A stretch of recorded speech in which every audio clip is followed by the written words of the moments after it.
The number of people displaced by war and conflict worldwide is the highest it's ever been. And of all the countries that accepted refugees, per capita, Sweden recently took in the most. قبل ما أجي لهون يعني سمعت عنها إنه في تعليم وبيعطي الشخص حقه. Bye. This is not the same country as it was once before. If you want a job here, take off your hijab. But now, there are signs that this stronghold of tolerance and democracy is being swept up in the populist wave surging across the continent. We got immigrant problem in pretty much every city, even smaller cities. All cultures are not equal. To claim that is stupid. Så har jag försökt att ändra den bild som är många. He always had the view that foreigners are dangerous to our society. No, I haven't. We've never done that. Some fear that this backlash could alter the course of Swedish society.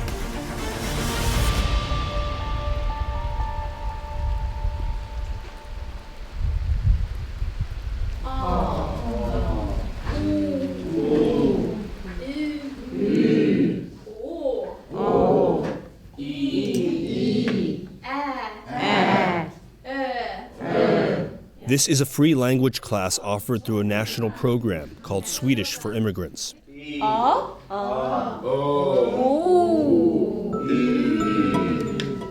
in Ronneby, a small town in the south of Sweden, it's just one component of an intensive integration program aimed at assimilating a recent influx of refugees. This country of 10 million has taken in refugees for decades. But in 2015, a record 163,000 were accepted. 2,400 were placed in Ronneby. I haven't been to a gym for 10 years. The population surge prompted Henrik Longren to develop the Ronneby program.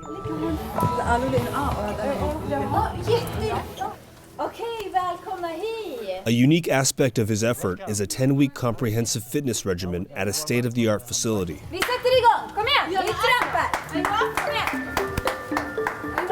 The goal is to prevent healthcare costs from rising by initiating refugees into the country's culture of fitness and encouraging healthy habits. This is not what I expected in It's an not? immigration class. Fun, eh? Am I becoming more Swedish? Yeah. Maybe.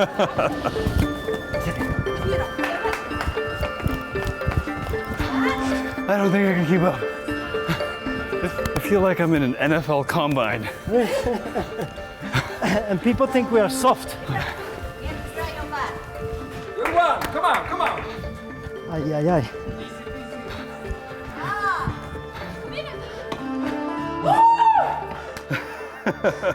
We both have some work to do. 10 more weeks in Sweden, mate. All right. Sweden's economy is relatively strong, but the poverty rate increased from 13% in 2008 to 16% in 2016. And rural towns like Ronneby have been some of the hardest hit areas. This sort of holistic program would be unheard of in the US. This is taxpayer money that's helping to fund these programs. There are people who would look at this and say, why are we doing so much to roll out the welcome mat to newly arrived refugees when we need plenty of help ourselves? Well, we have a different welfare state. We have a different social network than in the US. And I respect their feelings. And I'm not saying that we should break down our welfare state and social network and just target newly arrived immigrants. We need a strong welfare state, a network for everyone, so they can feel included. I don't see the opposition. But over the past 5 years, some welfare benefits here have been shrinking. Locally, demand for housing has increased sixfold, but all subsidized housing units are occupied. Nationally, the growing housing shortage is predicted to affect more than 500,000 Swedes by 2025. Some are blaming immigrants for these issues, and increasingly expressing their frustrations at the voting booth.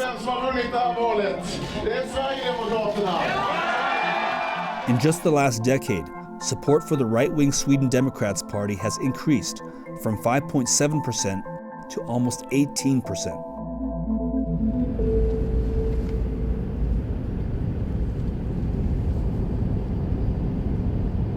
Nicholas Westrup is the leader of the Sweden Democrats' Ronneby chapter. Hi there.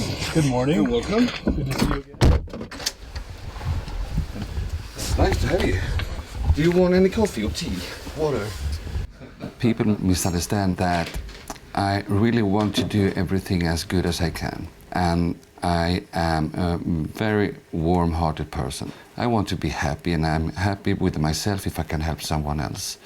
And I'm happy with myself if I can make life easier for my children and the people I love in Ronneby.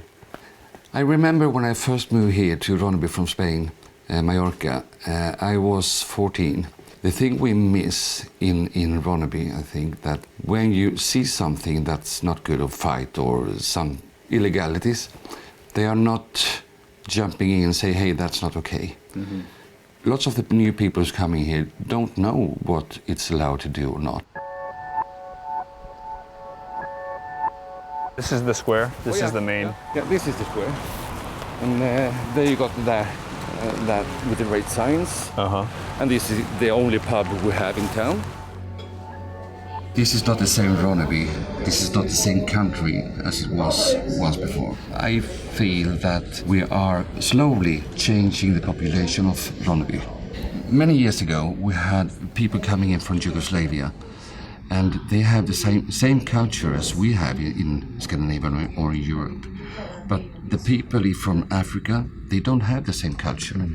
And the Sweden Democrats say that when you come into a new country, it's up to the new people who's coming to do as they doing in that country. So this is specifically the influx of refugees coming in from Syria? Yeah, and Africa and Afghanistan and Palestine, yeah. What does proper assimilation look like?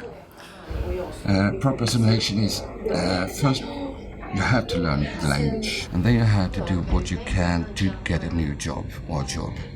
So you can pay the taxes. And if you want a job here in Ronneby, take off your hijab. And if you don't want it, why are you here? Some of Westrup's colleagues in the Sweden Democrats also say the newcomers pose a threat to public safety. People are afraid. When I moved here, I moved from a big town to come to a small town. But it's like a big town. I have to have my big town goggles on. What's happened? Why do you feel this way? Because it burglary, people get robbed. It's frightening.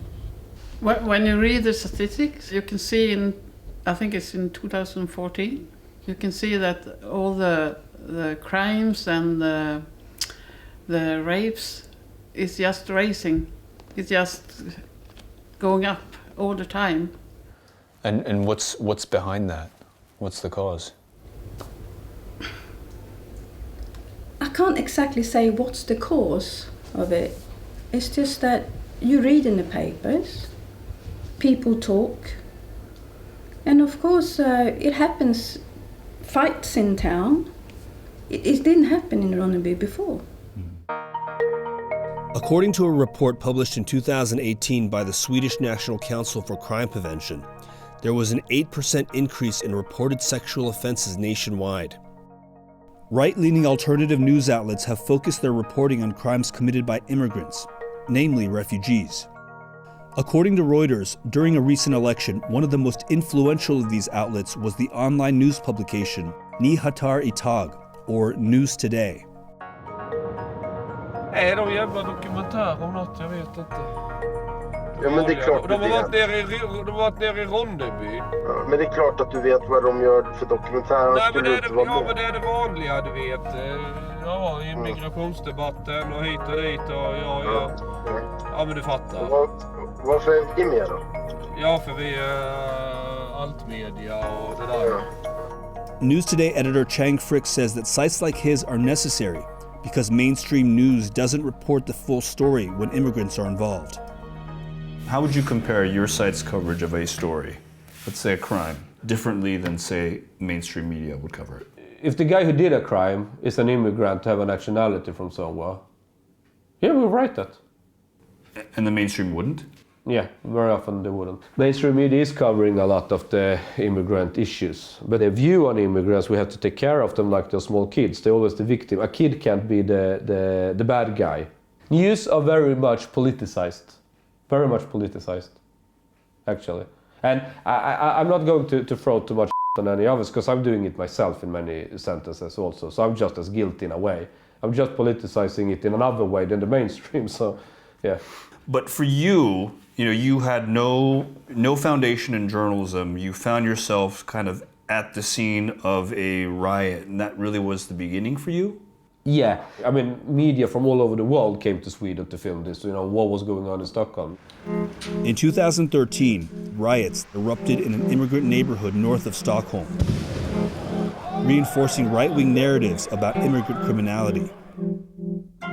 Overall, crime has increased, a total of 2% from 2017 to 2018. But Swedish authorities attribute most of this rise to acts of fraud. Yet, fears about immigrant communities remain. This is called Kista. It's mixed. You have a lot of IT companies, tech companies like Microsoft, IBM, and that kind of business here. And just straight over the road, you can say, you have very immigrant-dominated so-called no-go zone. It's heavily populated by immigrants. Yes, very heavily, very heavily. From where? Middle East, North Africa. Yeah. This is probably the worst night to be out. It's cold, it's snowing in the dead of winter. Yeah. One thing I know about crime anywhere in the world is that when you have bad weather and it's cold, crime typically goes down. Having said all that though, through my eyes and likely through the eyes of an audience driving through this area, this doesn't seem dangerous at all. How would you explain to an audience that's unfamiliar with this area? It's always dangerous for whom? That's always the questions you have to ask.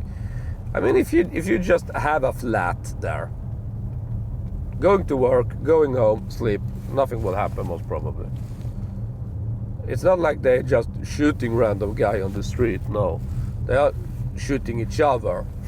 Yeah, it's hard to, and it's also like they invest a lot of money making the houses look nice, the street looks nice and so on. Typically Swedish. It has to look nice on the surface. Mm-hmm. But now we're in a typical Swedish area. It took 2 minutes, 3 minutes. This is a nice area. No problem here. No problem here.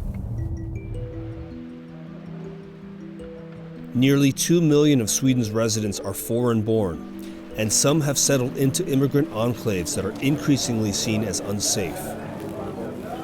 Where are you from? Nigeria. So what's the neighborhood like? Neighborhood? Yeah, this area. So like I told you, everywhere is calm. Sometimes quietness is good for those who study and need their time to concentrate. Yeah. Sweden is dope. Yeah. So it's not like people are telling us it's like a dangerous neighborhood. Dangerous? Yeah, in this area. There is security in this country. You don't mess with them. Yeah. They are saying you think they are not saying you. Everywhere, even here now, you don't know who you sue. Yeah. All right, have a good one. I do a lot of traveling. I've been in all sorts of environments, dangerous places and whatnot. This is one of the so-called no-go zones here in Stockholm. It's an ethnic enclave. It's an enclave of migrants, new arrivals, second generation, third generation migrants from past conflicts, and we spent a little bit of time here. Has not felt unsafe or insecure at any time. If anything, it's different. This is not the picture that most people have of Sweden. It's not the picture that most Swedes have of their country. But those very differences are enough to make people feel as though their way of life or their culture or the existence that they've known is somehow under threat. Some locals say that connecting a growing immigrant population to a spike in crime is political maneuvering, and they point to the legacy of Nicholas Westrup's father as proof. You know, in conversation with folks around town, I mention your name and people just, why are you talking to him? And, you know, politics is a dirty, ugly game and people's names get dragged around. And one of the more inflammatory things that I'd heard, and I want to be very careful about this, one, Nicholas is a racist, and two, his dad was a Nazi. Oh yeah, he was. He was. But what my dad did, I don't have anything to do with that. Mm-hmm. But you can see how somebody would take that piece of information and say, oh, that, the apple doesn't fall far from the tree. Yeah. I can understand that. Just to try to drag my name through the mud. Mm-hmm. But again, I haven't any time done anything like the things that Nazis does or says. First, when I started with the politics, I thought the Sweden Democrats as racists, all of them. Mm-hmm. Because I didn't understand what they really wanted. What convinced you that this wasn't a racist platform? I've been now with the party for nearly 5 years, and during all these times, I've never seen anyone saying something racist or picking a fight, or it's just been the opposite. They are very welcoming and warm people, love hugging. That's why I'm so sure that I'm not a racist. I thought this was the only party that wanted to address the problems in the way I would address it. As we are growing with people, everything is going to be harder to get. And the way of living that you're used to is not longer there.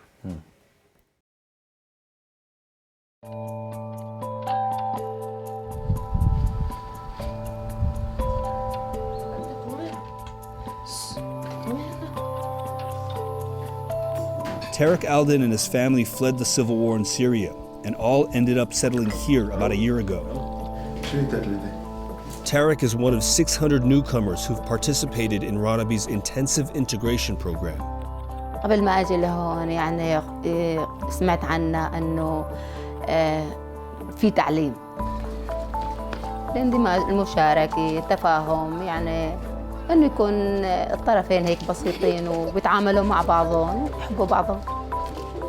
طارق عم يدرس النجارة. طارق أخذ قرض مشان يكفي دراسته. ما في عالم إنه بتروح على السوسيال، ما حب يروح، قال ما حلو حقه. أخذ قرض وعم يكفي دراسته بحيث إنه يكفي تعليمه وبعدين إن شاء الله بيرجع. Alla program som finns nu, det är väldigt viktigt för mig och för alla andra som kommit ner till landet. Så att det blir lätt för dem att komma in i svenska samhället och börja jobba eller så. Det är så många av mina kompisar, arabiska kompisar, säger de till mig att du har blivit svensk. För att jag umgås väldigt mycket med mina svenska kompisar och olika föreningar. Så jag pratar mer svenska än arabiska. Så det är många som säger att du har integrerat dig väldigt bra. How can you contribute to Sweden? Och sen när jag börjar betala skatt, när jag börjar jobba och har eget företag, då betalar jag skatt. Så hjälper jag till de andra som kommer, som behöver hjälp. Så jag var i samma situation innan, så jag vet hur det känns. Jag som person så har jag försökt att ändra den bild som har många andra, den grupp har om flyktingar. In spite of the efforts of immigrants like Tarek and Ronaby's integration program, the political influence of the anti-immigrant right continues to rise. Tonight we are deciding who is going to be the ruler of Ronneby kommun, of the community of Ronneby. It is a really big election. We're looking forward to it. Ja, välkomna hit! Just a few years ago, the Sweden Democrats didn't have a single seat in Ronneby's local parliament. In the most recent election, they won a total of 13. I'm Adam. Great to meet you. Hi, Adam. Malin. Malin Norfall is from the Social Democrat Party, and Roger Fredriksson is from the Conservative Party, factions with platforms that oppose the stances of the Sweden Democrats. What's happening here is sort of mirrored in the US on the issue of migration and the rise of the right. A lot of the same issues come into play, you know, as you probably see immigration all over Europe. All over Europe as well. Do you think the system is strained? We have to do some things, and of course we weren't prepared for this. I think that's a big part of the problem, because many people think that the new migrants come in and uses the Swedish taxpayers' money. But you must see this in a long term, because when they start working, they will contribute to the welfare system. And as well. how long time is it going to take? We have a border. The border is quite open now. And we don't have control over the people's coming in. We don't know how many we're taking in. We don't know what these people are doing. Why do you think we have 25% that's now saying it's enough? Why do you think we have 25% in Ronneby that says, hey, let's take care of us first? And when I say us, it's all the people living in Sweden. Right. Yeah. But you have also told them to be afraid. No, you have told them to be afraid. You have no. standed on the square and telling them that they should be afraid and what they should be afraid of. And as a politician, you have a responsibility to somewhere go on facts, yeah, but you're not. But then I had to tell the truth as well. If I see something, I had to say the truth. I can't just say, hey, that didn't happen. You can have seen it because it didn't happen. I had to say what I see. Yeah, of course. But if you choosing to see just some things and not the bigger picture, you're not telling the truth. Sweden isn't by any measure the most extreme example of an anti-immigrant backlash. Across Europe, the US, and the world, there are much more alarming nationalist and nativist uprisings.